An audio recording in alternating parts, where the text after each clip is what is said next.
Hello, Orland Park. I'm Dan McMillan, and we're here once again with another episode of 147 South. We want to thank the mayor for allowing us to be here on Orland Park TV. And tonight, folks, we have a very special show. We have two guests to my left that I don't know that I've ever had anyone more distinguished in our studio than these two. So I don't want to go on and ramble on and on without introducing these two fine gentlemen to my left. I'm going to start out with Mr. Dave Shalabi. Did I say it right, Dave? Beautiful. Dave Shalabi. Dave, thanks for being here tonight. It's a pleasure. Thanks for having us. Really want to thank you. Sure. And now to his left, to my far left, is Mr. Devin Hodge. Devin, thanks for being here tonight. Thanks for having me. Folks, they're here not just because they're distinguished and they are very handsome gentlemen, and they deserve to be on TV.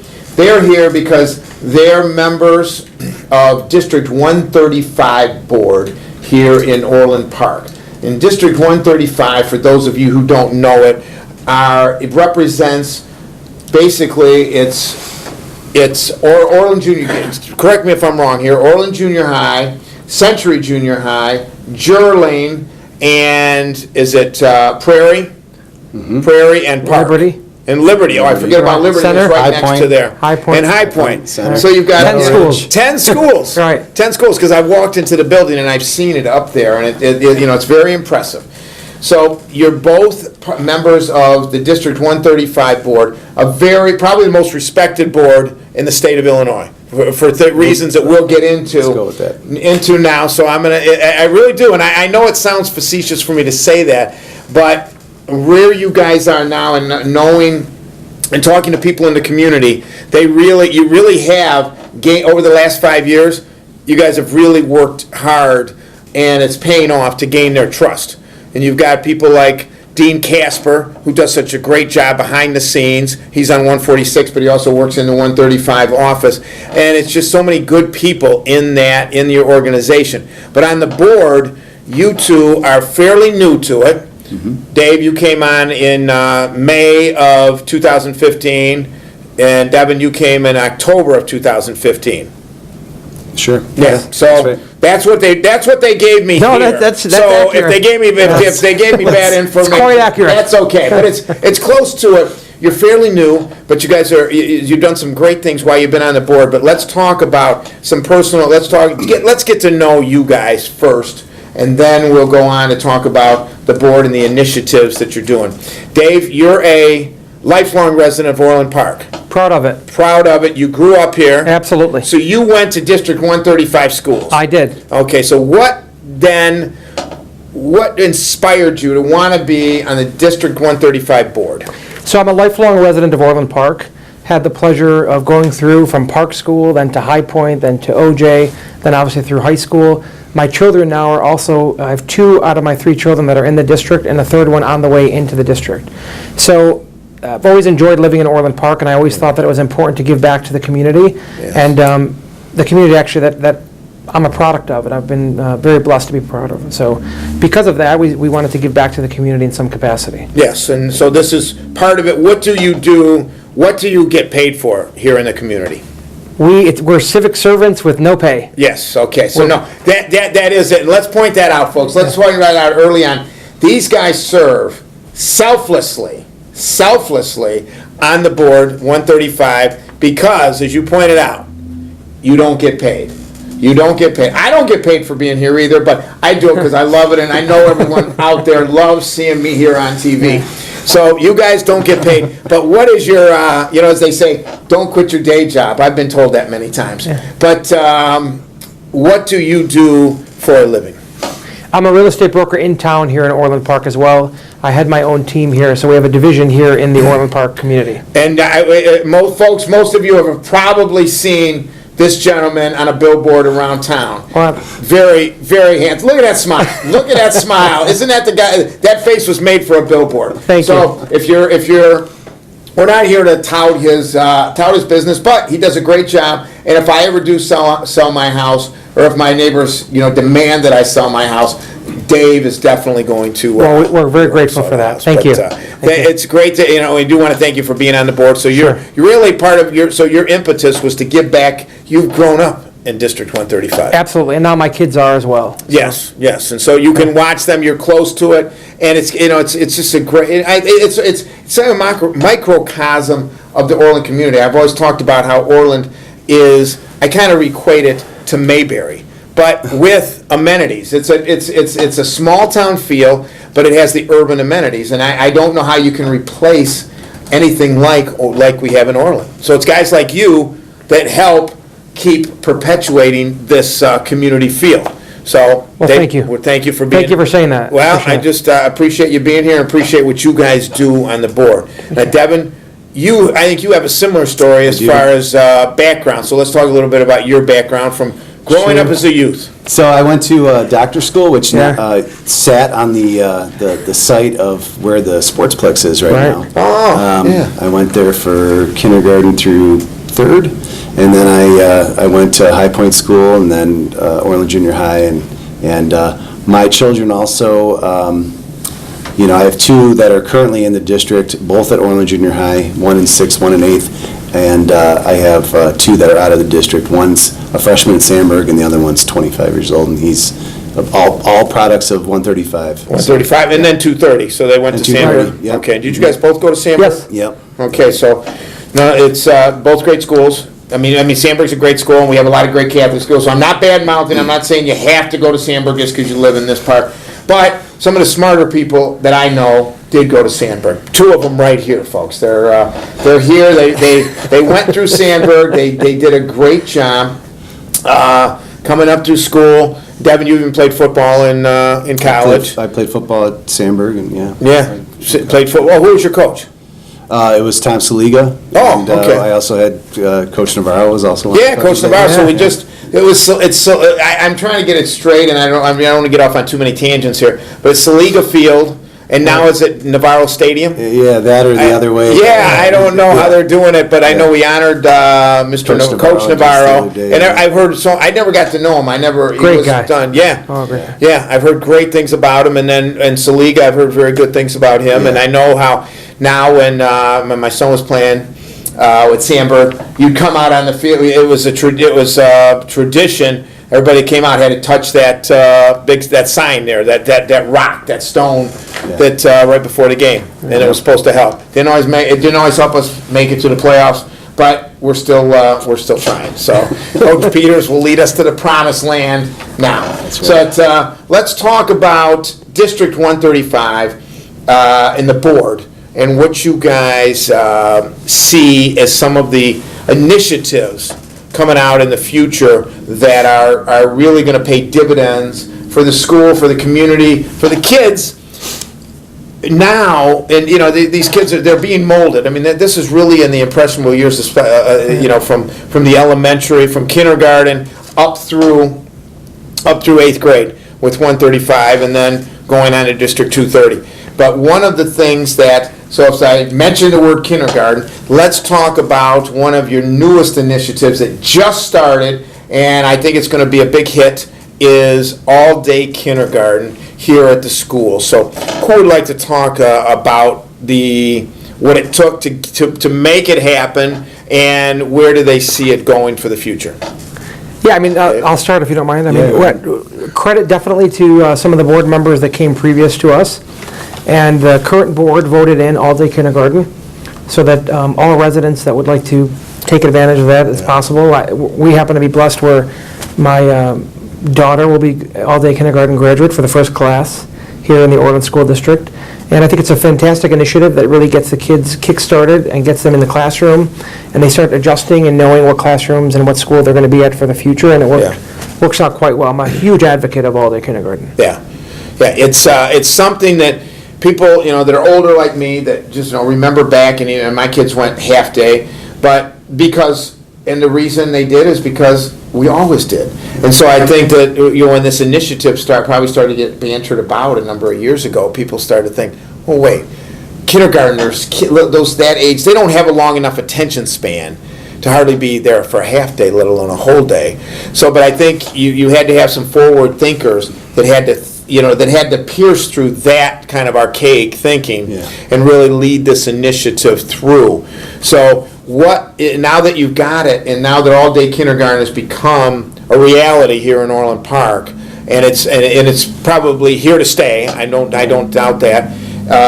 What's some of the feedback that you've heard from some of the parents in the community? Sure, for sure. So I think that there's a huge benefit in Orland Park that we're able to offer this, because you have parents that, a lot of parents, two-income, families, so, there's a lot of logistics that go into a half-day kindergarten, which really isn't even a half-day, it's a few hours. Right. It's actually logistically easier for a lot of parents. I think that's why it's been so popular. I think the other thing is about kids being ready for it. I think, maybe when I was a kid, our parents didn't, teach us how to read before we even got to school. No. I know a lot of parents have really, homeschooled their kids prior to them even going to kindergarten. So they're so much more advanced. It's almost like going to half-day kindergarten puts the brakes on them a little bit. Right. And a lot of high-achieving kids in our district, which you can imagine. I mean, we have such a great system, and a lot of really caring parents that really take a lot of initiative in getting their kids a little bit more than just relying on school to do that. And now with technology such as it is, 3-year-olds are reading there on their iPads. Absolutely. And so, kindergarten isn't what it used to be. Kindergarten, it used to be you started to learn the alphabet when you got to first grade. It was all up on the board, and and you were in cursive. Yeah. Cursive in third grade. I'm not even sure they do that anymore. So you guys would know a little bit more about that as far as curriculum goes. But the now when they get to kindergarten, it has to actually be more of a challenge, because society is a little more advanced early on, and you're going to have to. So as you review what the curriculum is going to be each year, I'm sure you're challenged to remember and not just think back. Oh, when I was in kindergarten, it was just recess. That type of, but now you have to read. The one thing I would challenge you on, and I can name without a doubt. I mean, this is clear. I remember it as clear as day. Oh, it's coming. Do you remember your kindergarten teacher's name? Yeah, Mrs. Zervis. Mrs. Zervis. Yeah. You're putting me on the spot. Uh-oh, Dave. I'm sorry. You're the youngest here. I'm sorry. I have to. I'll get back to you. I have to filter. I had Miss Bourne, and I remember to this day, very nice lady, and I just remember her as being, and so that is so important, those formative years of kindergarten. I still remember her to this day, just such as you remember your high school football. There are certain people you do remember. High school football coach, I'll never forget him. Sure. I still go back. He's back in Michigan. I still go back and visit him. So we talked a little bit about technology. I made mention of it, how now it's really helped out. It's the kids that are going to kindergarten have had that, but District 135, I think, has been, from what I can see, now I'm not a professional educator, but it appears that you've really been a trailblazer in some technology initiatives. So let's talk about this. And Devin, I think you're is it a committee? I'm on the technology. You're on the technology committee. So can we talk about what some of the things that stand out that you've done that are really, folks, it's so important, because if our kids don't have the latest tools, they get to high school and they're going to be behind, and then just thinking what happens when they get to college. So we need to get them as much, give them as much opportunity as we can. So let's talk a little bit about the technology initiative. Yeah, so this is prior to Dave and I both being on the board. The board had, voted to have this one-to-one technology program where, every kid in the district has a device that they're, linked up with. And, right now we have iPads for, the younger kids under, 6th grade, and then 6th, 7th, and 8th. The middle school kids, they're getting, MacBook Airs. So I think what's important about it, and, you didn't ask me about what I do for my day job. Yes. We didn't get to that. Yeah. No. Dan. Wait. Rewind. Well, We're going to do an instant replay here. We're going to do an instant replay, because that is very important. This is the guy. This is the folks. Right. Devin is the genius in the room. Yeah. This guy's smart, and he's probably the most handsome in the room. Well, I appreciate that. But Devin's day job, and he does some great. I hear you. He's inventing things. So where do you work at? I am not a genius, but I work with a bunch of geniuses. I beg to differ. This is the man right here. I work at Argonne National Lab over in Lamont area there off of 55, and it's a federal facility. I work right now on a project called the Joint Center for Energy Storage Research, and we're trying to make the next generation battery. So For Tesla? Well, maybe for Tesla. I shouldn't even maybe. say Tesla. I don't even like Maybe. Tesla. Well, we can't disclose that. Wait, for the next Ford Hopefully. electric vehicle, or even the Porsche electric vehicle that's under. So we're looking at beyond lithium-ion batteries. So your lithium-ion battery that's in like your cell phone, this will be hopefully 5 times more powerful than that. So that's the goal. But anyways, so technology is something that's kind of near and dear to my heart, and I'm also kind of a bit of a geek as well. And I really think that District 135 is really engaging kids where they're at. Yeah. It's not like they're coming out with this new initiative that's going to bring the kids up to. We're just kind of meeting where their needs, and they're very technology oriented. I mean, anyone that has you hand an iPad to a 3-year-old kid, and they know exactly precisely what to do. Actually, so much so, if you hand a picture to a kid, they try to zoom in on it, even though it's a still picture. They've been so trained. It's become so ubiquitous that everyone has got some sort of technology kind of within arm's reach. Our kids, actually, I think it unlocks a certain amount of creativity that maybe more traditional teaching and learning environment will allow for. I'll give an example. My youngest daughter, Phoebe, when she had first gotten her iPad, and I guess that was in 4th grade, and brought it home, and she started working on it, and she had this green screen, program on the iPad, and so we bought this green screen setup for, and she was doing all kinds of interesting things that like. Can you imagine being able to do that when you were a kid, Dan? Yeah, no, I mean, we didn't know when we didn't have computers. I'm a little older. Yeah, but or even things like coding. That they're doing a lot of things with coding, and I think it's going to be a necessity. But it's also, I think, allowing for a different type of learning that maybe allows for more mastery as opposed to kind of a rote memorization style that we maybe grew up with. So it allows them to kind of master the concepts as opposed to memorize the concepts. Yeah, they have to learn it at each stage, because they don't learn this, it's going to be tough to learn that, and you have to keep bringing it along. But I guess the question you brought up the fact that they get max in school. So is each student?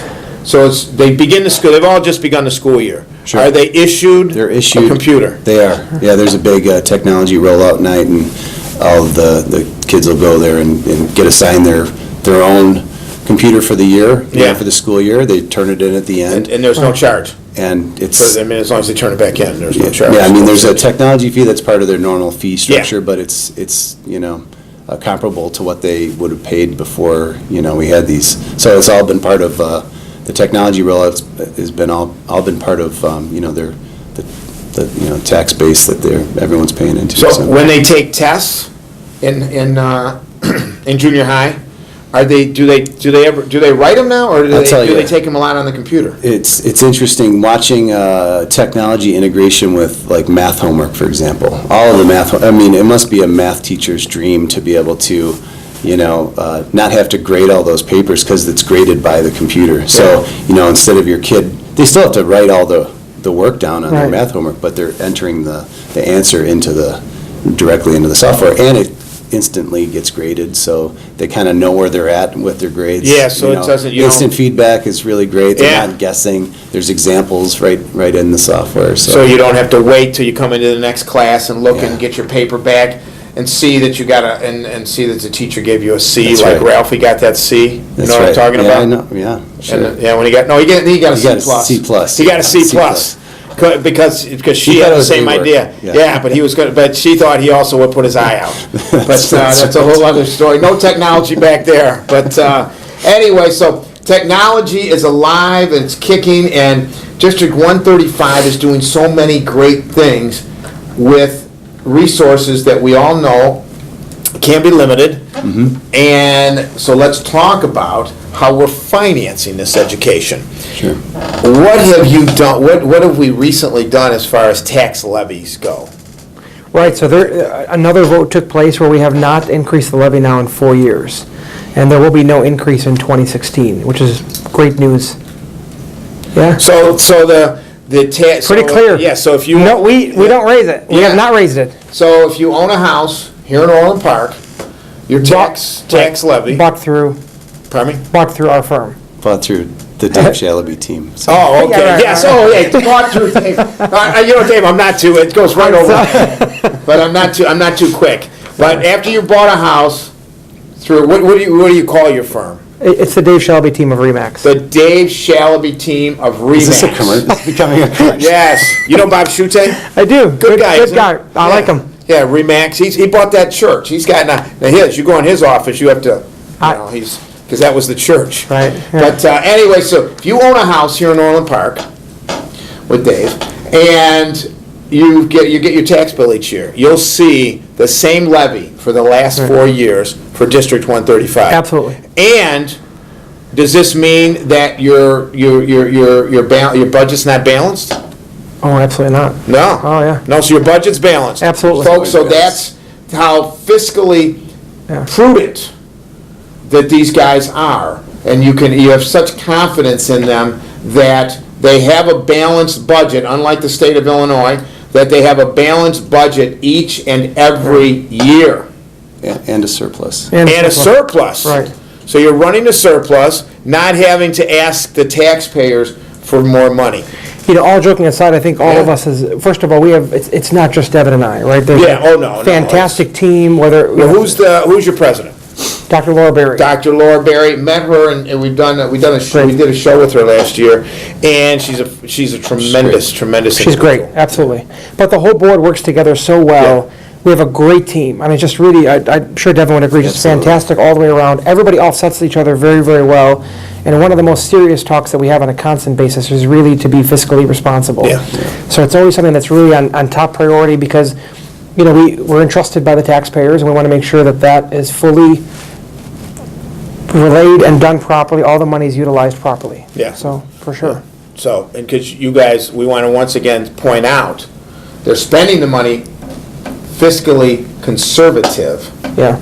but they don't get any of it. You guys don't get paid for what you do. We don't. No. You're There's a lot of serving. hours put in. Yes, a lot of hours serving the community. Sometimes people might get upset at you, but if they do, but you're. We think people like us, actually. But you're making their I decision. would say one thing. It's Yeah. funny because before even showing interest in being on the school board, because I'm filling an unexpired term and I had to go through a little interview process to get there, I was not elected. You know, it's funny because I never, in my whole life of living in Orland and having all these kids in the district, I never went to a school board meeting, ever once. Nor did I. Prior to being on the board. And I have to say, you know, it's kind of one of those things like, you see, you always are skeptical about why somebody'd want to be on the board. Yeah. And I have to say, you know, once being the newest member on the District 135 board, I see these servants that are there, and they have such a heart for kids, one, heart for stewardship of the taxpayers' money. Right. Two, I think they care about property values, right? Yeah. They want to make sure Yeah. that you know, that we all maintain our property values, and the easiest way to sink your property value is by having a bad school district. Yes, And, yes, you and know, that leads us into, let's talk a little bit about how important it is to have a solid or an admired school district, one that's Right. held in high esteem. So Dave, can you speak to that a little, because you're selling at least 3 houses a day, we Well, know, and so when people, when Well, they thank you. ask you about the school district, or you talk about it, people have probably heard about it already. Yes, I actually talk a lot about my myself going through the district and how great the district is, and I can actually, fill people in that are coming from outside of Orland Park, or even moving within Orland that don't really understand how great and impactful the school district has on the value of the property. Yeah. See, a lot of people sometimes think that because their child may not be necessarily within a district, or going to attend a district, or may have already graduated out of a district, that they may not care too much about a school district. That's absolutely not the case at all. They should, everybody really is benefited from a good school district. Absolutely. Whether the kids are, their children are in the district, or have graduated out of the district, or are way past the district time. I think it's one of the most, in my opinion, one of the most impactful benefits is having a great district that has a financial benefit to your property value. Yeah. Absolutely, very, very important. Well, if you really look at the school is really, to me, it's the backbone of a community. It really is. And when we think about our own lives, we think about the friends you have now. And I know, because I moved here back in 2003, and the kids were young, and and the way I got to way we met so many people was all the school functions, the school sports, and the school activities, and some of them become your lifelong friends, and that's the school is really the glue, really, that holds a community together. Oh, yeah. Well, two of the current school board members that I serve with were former educators of mine personally. Yeah. So it really, and people stay. I think one thing that, if we can maybe highlight this for a second, is that, recently we had an Institute Day, and we were talking, and the number of people that worked in the district from 10 to 15 to 20 to 30 years plus was unbelievable. And then we went back and asked the people to stand that actually went through the district and now are teaching at the district. And it was astronomical, the number of people. Yeah, so well, we have a great, all the way around, not just the board, but also a great group of teachers, great group of admin, great staff all the way around. I mean, it's really a huge, massive team effort. So we're very, very blessed in 135. It's definitely a team very effort, blessed. and you guys are products of it, and you can see, I admire how you're born in a community, you grew up in a community, you stay in a community, and that's what keeps a community vibrant, is that it's got a history. It's got a history. You guys there as the roots. Let's talk, but now let's switch a little gears.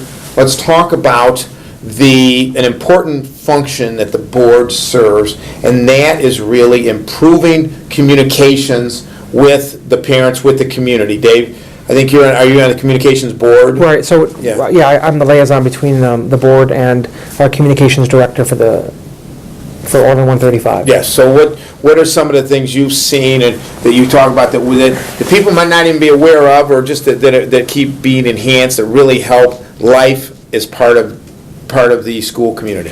So one of Orland 135's initiatives have gone back almost about a year and a half ago.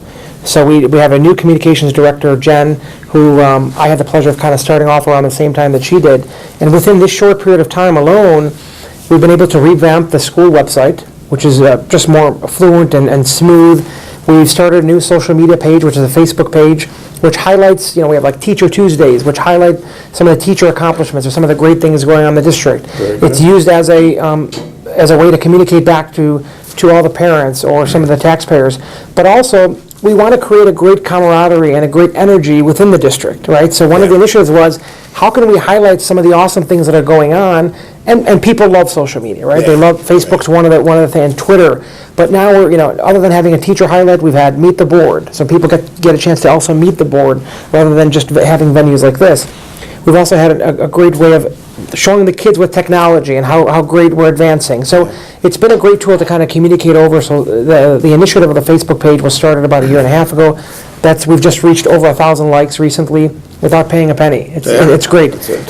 Twitter following is very, very strong. From a safety perspective, it's great because we can disseminate any messages out, whether, let's say, something's going on in the district, we can text, we can email, we can voice call, all within split seconds. Yeah. So it's wonderful. It helps out from so many different avenues. So it's something that you could probably tell my voice gets pretty excited about, because it's fantastic. It's and even something like school closures. Yeah, we were just talking about it before. Something as simple as we all grew up, and we as kids, we loved, and we'd sit by the radio, we'd watch the TV. It's WGN, WGN, or we'd listen to Wally Phillips, and could tell us and then Sandburg's closed. Sandburg's. Oh yeah, we got a school snow day, and then not realizing that you were just going to have to go one more day come June. So, but at that point, you were just happy to get out there and play in the snow.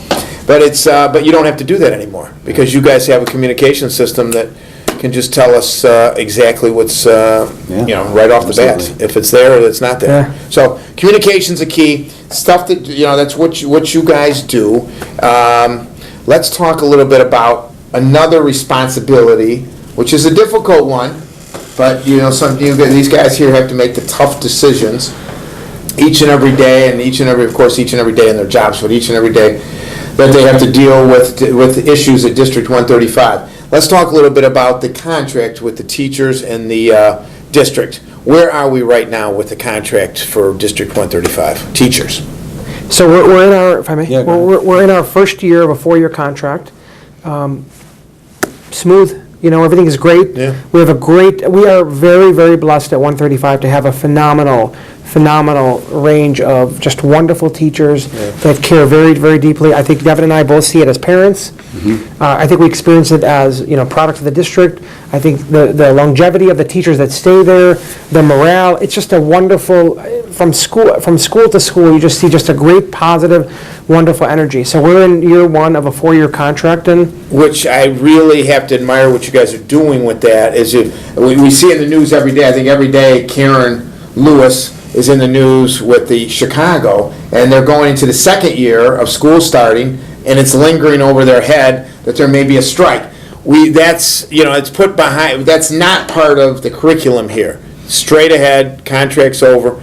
We can get on to much more important things. focus on the kids. Focus on the kids. Absolutely. You guys have had some new blood, I guess, so to speak, this year in the school. You've got a new superintendent. Superintendent, yeah. And is that how important? When a new superintendent comes in and you're working with the board, does it bring a new dynamic? Dr. DJ Scosberg is the new superintendent. How did the doctor help change the dynamic? Well, I think he's been on the board. He's been superintendent for about 3 months now. We've had a few meetings with the board's had a few meetings with the superintendent.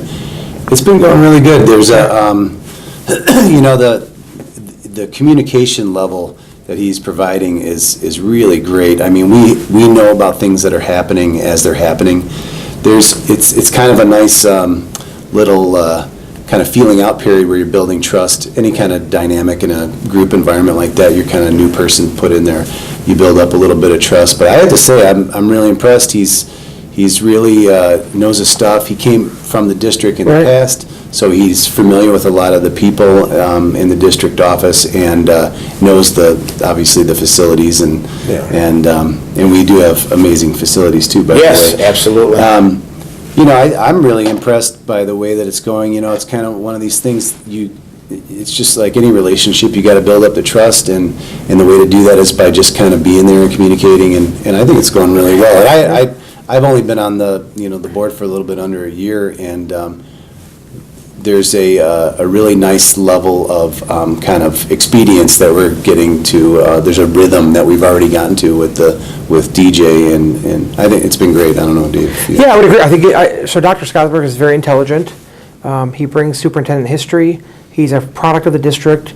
Communication's been great, but one thing that is not something on paper, but the energy is wonderful too. Yeah. And people should know that he was unanimously voted on as superintendent. So people that have served and are serving on the board have worked with him in the past.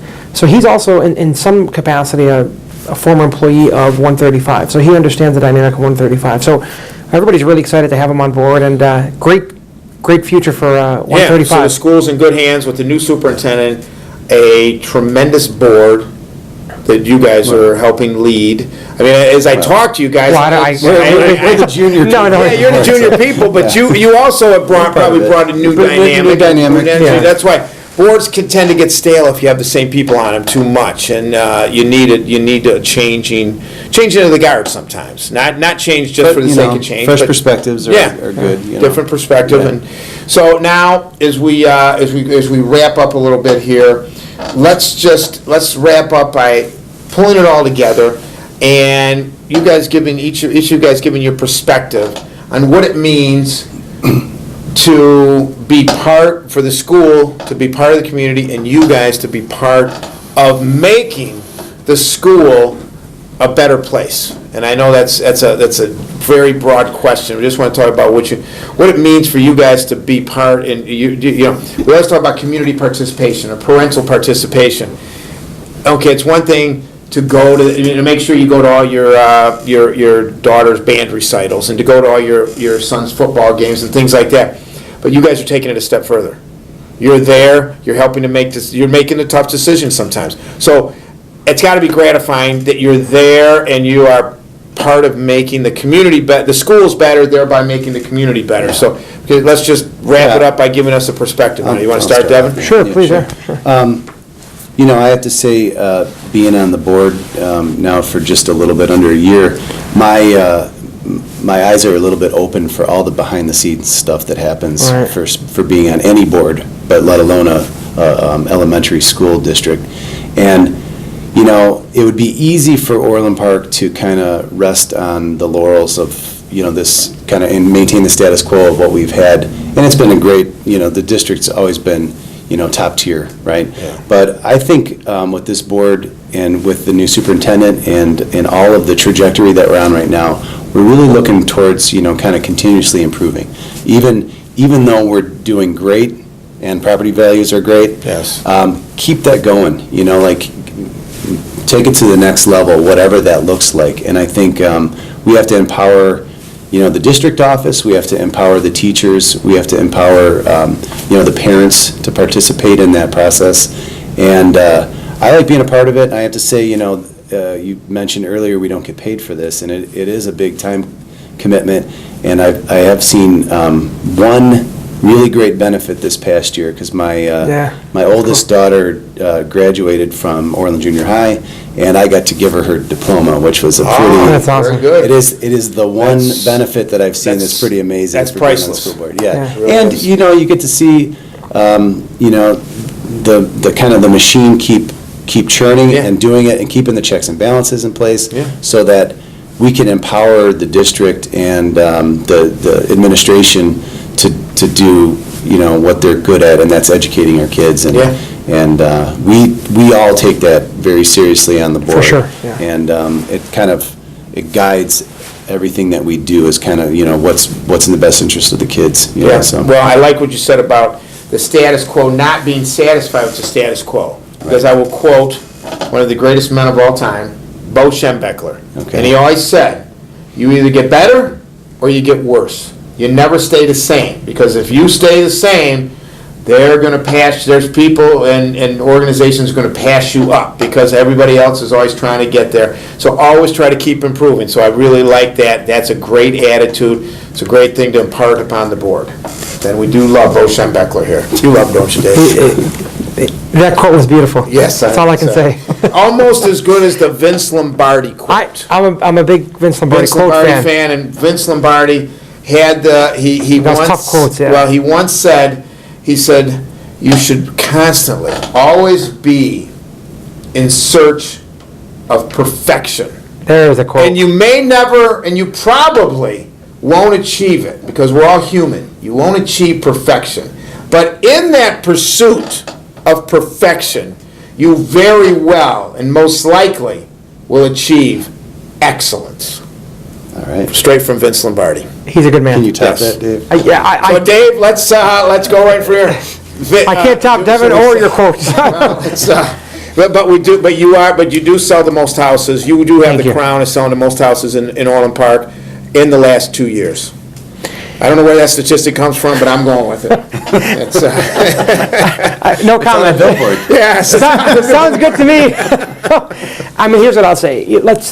One thing that I mean, Devin really hit some things pretty eloquently and beautiful, but what I'll say is that the beauty of what I've witnessed is that, not to get all sentimental, but really the beauty that I've witnessed is that there is a lot of time and effort and energy placed on how important our children's future is. The people that we serve with, whether it's on the board and the admin, and how much they care about the kids, that's the most beautiful thing that I've really seen. Yeah. think about it. We're all doing it for the future of our children or others' children, and for the community, at large, and for the children at large. That's really, all of us come together brainstorming and coming up with ideas and plans, and just hours and hours, and sometimes we're in meetings very, very late into the evening, and sometimes we don't see our own kids that evening. But you know what? It's all worth it for the betterment of the community. So to see just a beautiful-hearted number of people that come together, whether through the board and at large, and our admin and our teachers and our staff and district office, and just, it's a huge collective team effort, but they're all really, really have the best interest of the kids and the community at large. Yeah. That's what I enjoy the most. And Yeah. I never feel like being in a board meeting is taking me away, No. even though it physically is. Yeah. It's really, we were talking actually before, like, it's some of my best hours of the whole week, when we have those meetings, because it really just feels like you're giving back to the community, and you're really doing it for the right intentions, for the right reasons. Yeah, and I think as you do different things, you learn how within a community like ours, how you get the opportunity to have different types of interactions and how that kind of feeds you. So I love I love being in Pioneers and coaching. That's one interaction, and I loved doing this. I meet great guys like you. Thank you, yeah. And us scientists like you, yeah. and the top realtor in the state of Illinois. Thank you. And and even when I did plays, and you get different interaction. You meet, and then of course your work. As you work and you meet and your fellow employees and your colleagues. So it's great with all that interaction. And I hate to. I'm not a huge fan of the person that came up with this, but I really am a big advocate. This is only my opinion, but I do. I mean, I'm stealing it, but I really do think it does take a village to raise a child, and it really, you can't live in a vacuum. You got to be the best parent you can be, and make sure that you're doing what you think is right. But if you think that your child is only growing up with what you're imparting to them, then I think you're sadly. You're a little misguided, because they're away from you more than they're with you most of the especially as they get older. Elementary school teacher spends more time with your kid than you do. Yeah, and so you should be very involved in it. You meet the teacher. People. I hope everyone that's watching goes to the parent-teacher conferences, because I used to enjoy them. I really did. You get to know what's going on, and if there is something that you need to address, you address. And I think the kids like the fact that your children are going to like the fact that you go to the parent-teacher conference. It shows that you care, and they're going to care a little more. So, to sum it all up, these two are doing yeoman's work with a very in the community, and for the school district, which I still say is the backbone of the community. Helps keep our property values up, so Dave can keep thriving off those home sales. But it also it's teaching the future scientists. Yeah. So you're going to have a few of these people. A few of our students are going to be out at Argonne at some point in the near future. Yeah. So. The last thing I will ask is, you think you guys could, get me a spot so I could come substitute teach sometime and teach a class or two over at the junior high, just to impart some knowledge? Maybe video conference, maybe. We'll do a little video. We can't guarantee a spot. We don't operate that way. But what we could say is that your wealth of knowledge would be appreciated. Yeah, just the quotes alone. We'll bring it on home. So we're going to bring this home tonight. We really want to thank two fine, distinguished, handsome gentlemen here who really do some great work. Dave Shalabi. Thank you. Dave Shalabi? Thank you, sir. Thanks for being here. It really was. Oh, and you guys should see Dave out in the softball field. We had the Crosstown Classic about a month ago. I still am amazed by what I saw, the speed on the base paths with him. Did you guys win that? We will take full credit of winning. Yeah, you were not my team, but our you side were of town. Dan's team. The east side of town. Okay, but you were on Dan's team? I was not. Oh, okay. I thought. Oh, so you didn't. But the east. The East did win. East LaGrange won. Dan's team won. Yeah. Dan's, Dan, the East side. I do live on the East side myself. You live You're on one the of East us. side. Right, Yeah, the East side. Are you on the East side? Yeah, I'm West Side. West Side. West Side story here. Yeah. But, the Jets and the Jets and the Sharks. So anyway, but Devin, Hodge, you're doing a fine job. I want to thank you for Thanks, being Dave. here today. Thanks And a lot. I really didn't. It's the first time I ever met, and you guys, and I had met you on a softball field. Right. And I'm still trying to recover. Well- But anyway, you guys both do great work. Looking forward to hearing more great things. Reading about you guys in the prairie. Sometimes too much is, hopefully there's not a lot of controversy, but keep doing. I've actually read a lot of positive. The prairie does put the positive Absolutely. stuff in there. Sure. So Absolutely. we'll keep watching all the positive stuff. We'll watch our kids grow up to be scientists, attorneys, and even CPAs such as myself. And it's part of, I guess it's part of the evolution. So thanks, guys. My pleasure. Thank you. Thank you. And I'm Dan McMillan for 147 South. We want to thank Mayor McLaughlin and the trustees for providing us this forum on Orland Park TV. Thank you.